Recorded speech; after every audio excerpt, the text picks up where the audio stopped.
In this module, you will learn more about borderline personality disorder and the complexities surrounding its diagnosis. Alan will explain the interaction between the more biologically based personality or temperament factors and environmental factors in the development of BPD.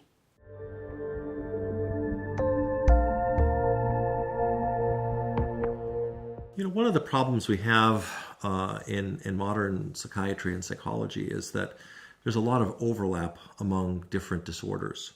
It's what I might refer to as borderline personality disorder or chronic emotion dysregulation actually can include a lot of other problems. So sometimes people are given a diagnosis of depression or an anxiety disorder, post-traumatic stress disorder, an eating disorder, or a host of other problems. And the question is, well, why would we want to call them borderline personality disorder, or why call that chronic emotion dysregulation? And I think the answer is because they have a lot in common. They actually fit underneath the same umbrella of emotion dysregulation. And so the way we think about this is that if your loved one has problems of chronic dysregulation with their emotion, so that might include, for example, substance use problems, self-harm. You might say, well, gee, what does self-harm and substance use have to do with each other? How could they be part of the same set of problems? But if you think about it, a person who self-harms, say in a non-suicidal way, people who do that, they tend to hurt themselves at times when they're in excruciating emotional pain. And the self-harm actually provides them with some relief. Now, of course, for many people, self-harming would just be painful. It would be more pain. And so it's not the case that for everyone, self-harm would be a relief, but just for some people. In the same way that another person might, in situations of enormous emotional pain, might turn to drugs or overuse of prescription medicine.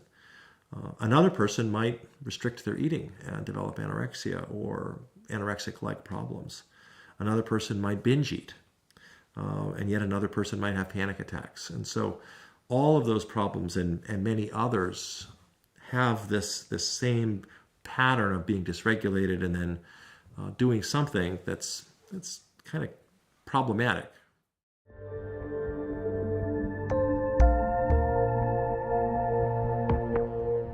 It's also very common for people with these kinds of problems to be misdiagnosed inaccurately. It's not that the person making the misdiagnosis is incompetent, but rather if you bump into somebody in the middle of a particularly what we would call dysregulated episode, it's harder to see what that person's course might be over a period of a month or two or three. And so misdiagnosis and missed diagnoses in the sense of BPD or other things not being diagnosed also is frequent.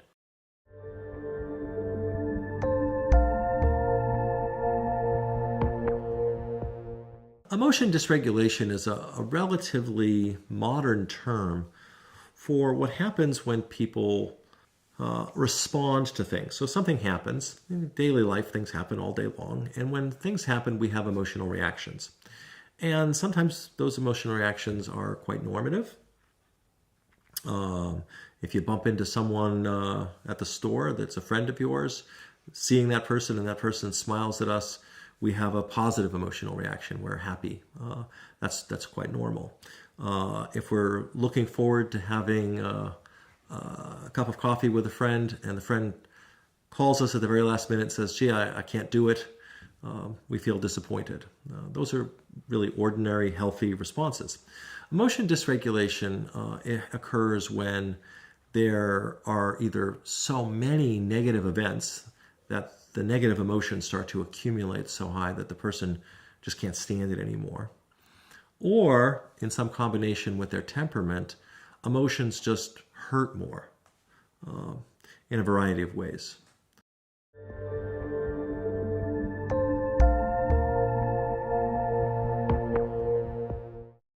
There's a lot of controversy about how borderline personality disorder or chronic emotion dysregulation develops. What we've learned is that it's not primarily a genetic set of problems. There's a small genetic contribution, but it's not at all a straightforward genetic problem. We've also learned that it's not just some kind of things that happen in the family. Most people who even endure really awful kinds of experiences developmentally, physical and sexual abuse, the vast majority, more than 90%, don't develop these problems. So it's not so simple as, is it genes or is it environment? So we have a different kind of model to try to understand this, what we call a transactional model. And in a transactional model, the idea is that the vulnerabilities of the person set up certain reactions by people in their social environment. And the reactions of the people in the social environment then have another impact on that individual's emotions, and they keep influencing each other over time.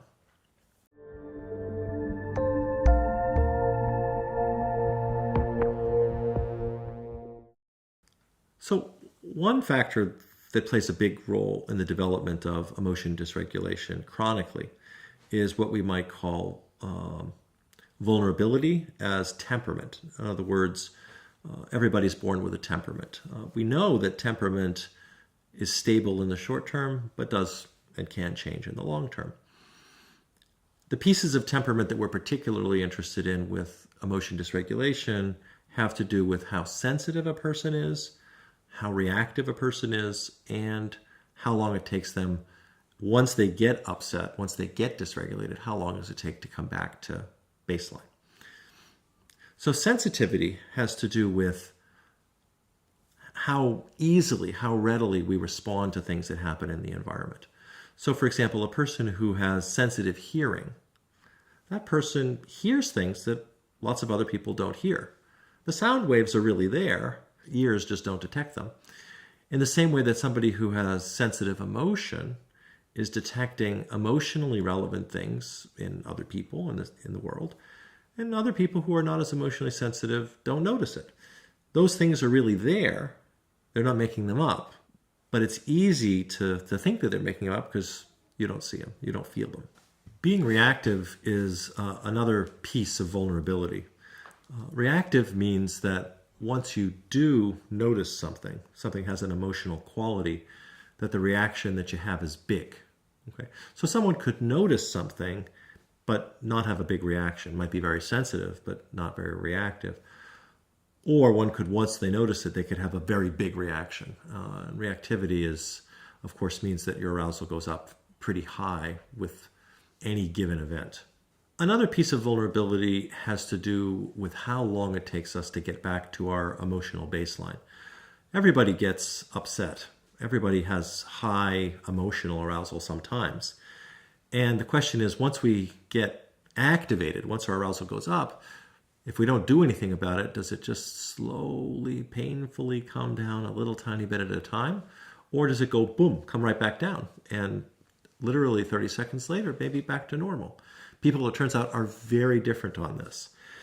So people who are very slow to return to baseline might take hours or longer to recover from being dysregulated, whereas somebody who's got a quick return to baseline might feel a lot better and be completely regulated in a matter of minutes. So the interesting thing about vulnerabilities is that, obviously being sensitive makes you more vulnerable to getting dysregulated, because if you don't notice many emotional things, it's not much to react to. Being reactive means that when you do notice, your arousal goes up, so that makes you vulnerable. And having a slow return to baseline means that, well, you're hanging up there for a while, and that's kind of painful. The interesting thing is that when you put them all together, the person is all three factors. That's really vulnerable. They work together in a way that really might produce enormous amounts of vulnerability. So for example, a person who's highly sensitive over the course of the day is going to react to a lot of things because a lot of things are available. That same person, if he or she is also very reactive, that means every time they notice something that's emotional, they're having a big reaction to it, and it's accumulating quickly and high. And if they have a slow return to baseline on top of that, that means they aren't getting much recovery in between their reactions. And so they bump into something and go up, and then they bump again and go up, and they bump again and go up, and there's very little recovery, and it doesn't take so long to actually get so high in negative emotion that they get dysregulated. It's very painful.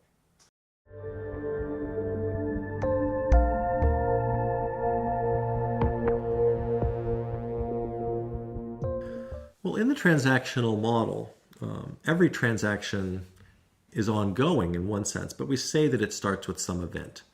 Sometimes we call it a trigger. Something happens, and that something happens could be social, meeting somebody that you're happy to see, who's happy to see you, that's a positive event, or not meeting somebody that you were looking forward to seeing, that's a disappointing, more negative event. Also, events don't have to be social. They could be personal. It could be that a person just remembers something. Gee, I remember that I forgot to do something. Or I remember something very unpleasant that happened yesterday or 10 years ago. Those are all events. What happens is, of course, is that we are also thinking about these things when they happen, as they happen. And we can have certain kinds of appraisals, or what we call judgments. And the judgments can either be of the event itself or of our reaction to the event. And judgments tend to make the world into a kind of a binary place, on and off, but it's not just on and off, it's good or bad, right or wrong. So when an event happens and we get judgmental, gee, that shouldn't have happened, that was a terrible thing, that influences our emotion. It takes whatever that primary emotion was and makes it bigger and more negative. But it's also the case that when we have a lot of negative emotion, that shuts our brain down, and our brain becomes more black and white in its thinking, more on and off, more right and wrong. And so it goes back and forth and actually drives that emotion up and up and up. So what happens after the event occurs and then the person maybe is judgmental and maybe is vulnerable is their arousal hits a certain point. When arousal gets up high enough, it gets harder and harder to link that very basic normal emotional response to the event. And what happens is the person starts to talk in a judgmental way or be very critical or express emotions that come from other places that don't come from the event. And that makes it very hard for others to understand. So we call this inaccurate expression. So one example of inaccurate expression would be like this. So let's say I'm supposed to meet a friend for lunch, and I'm really looking forward to this. Maybe I'm kind of a lonely person, don't have a lot of friends. Maybe that's just chronically true, or maybe I've moved to a new city. But regardless, I'm lonely, and I'm really looking forward to it. My friend, at the very last minute, phones me, leaves me a message saying I can't come to lunch.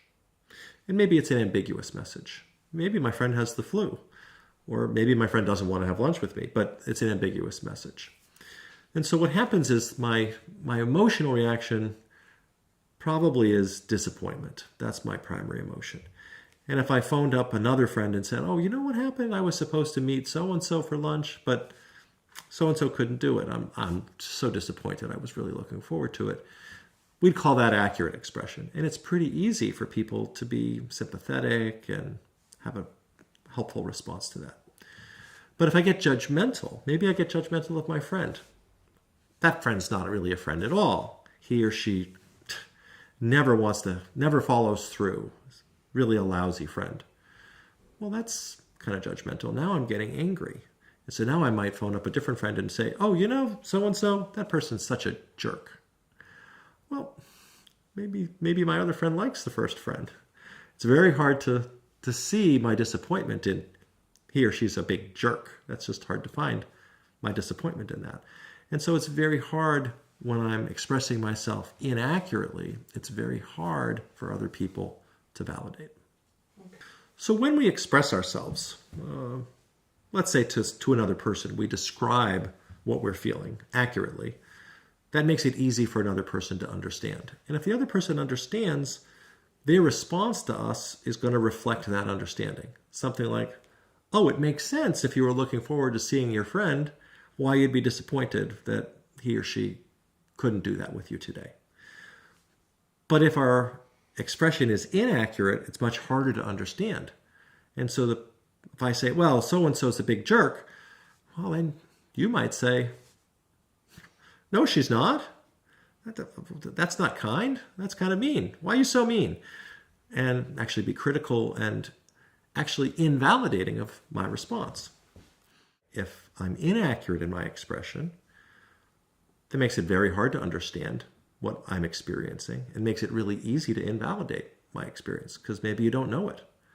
And if you invalidate me, boy, we know that pushes arousal up. Everybody knows that. And when arousal goes back up, that makes it even harder to come back to that thing that happened first, that first expression of emotion that was accurate. And so then the second expression is even more inaccurate. And then the response is even more invalidating.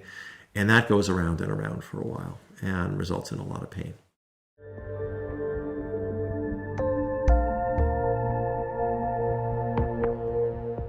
In this next section, we meet Anne-Marie, Mary's mother. Anne-Marie and Mary have a very turbulent relationship, and Anne-Marie describes herself as feeling worn out from the constant arguing and challenges posed by Mary's dysregulated behaviour. Anne-Marie, like John, had the opportunity to attend Family Connections training, but she used work as an excuse not to attend.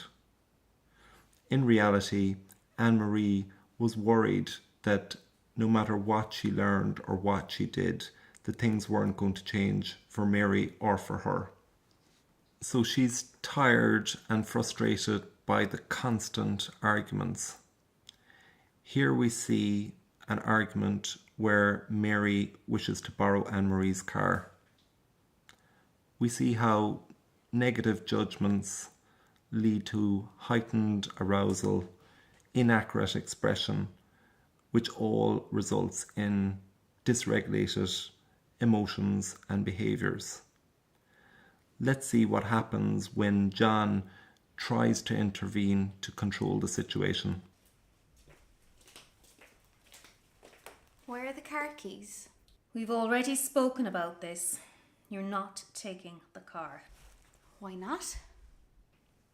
Because the last time you wrapped it around a telephone pole. That wasn't my fault. Jim completely distracted me. There's not even a scratch on the back bumper. Look, I really need the car. You're not taking my car for a joyride. I need to make my appointment. If Jason or Luke wanted it, you wouldn't even think twice about giving it to them. They can be trusted to drive safely. Well, I'm sorry I'm such a problem child. Look, I missed the bus and I really need to make my next session. I don't want to hear about it. You're not taking the car, and that's that. I hate you! You're ruining my life! Whoa, whoa, whoa, what's going on in here? The whole neighbourhood can hear you. You deal with her. Yeah, oh yeah. I'll deal with her, yeah? You sit there and finish your book and I'll deal with her as usual. Mary!